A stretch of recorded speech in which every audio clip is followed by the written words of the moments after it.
Assalomu alaykum va rahmatulloh. Mana bugun Buxorodan Hamza akamiz va Otabek akamiz mana instrumentni olishga kelishdi. Assalomu alaykum. Hamza aka, yaxshi keldinglarmi? Abdug'affor aka, rahmat. Rahmat okajon. Kutilgan daqiqalar mana. Xudo xolasa shu do'stim niyat qilib yuradi. Boringizga shukr. Rahmat.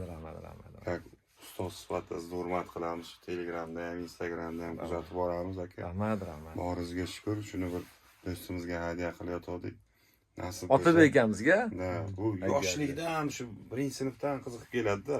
7 yil qiz uzatadi, lekin xudo xolasa baribir shu niyatiga yetdi. Qiz uzatganlarda o'zlari kuzatib boradilar farzandlarini chalib, yor bilan. Xudo xolasa. Gapi. Hamza akam o'zlari men ta'kidlab o'taman, o'zlari biznesmen, tadbirkor insonlar. Hadya qilyaptilar o'rtoqlariga. Shunaqa o'rtoqlar, shunaqa do'stlar, o'rtoqlarga shunaqa instrumentlar olib beradigan, hadya qiladigan insonlarimiz, akalarimiz ko'paysin. Akamizning ishlariga omad, Alloh taolo ishlariga rivoj bersin. Alloh taolo hammanglarni uyiga fayz barakot, ishlaringizga omad, Alloh xayrli, fayzli, barakotli qilsin ishlaringizni. Akajon, omad buni ochamiz-da, ochib sekin buni Buxoroga jo'natib yuboramiz Kogonga. Qani bismillahirrohmanirrohim.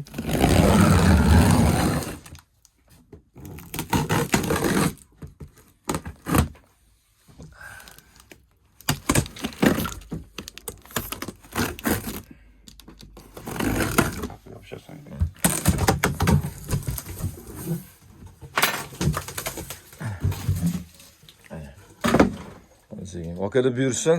Rahmat. Buyursin. Buni endi sekin olamiz deb yoqqa olamiz.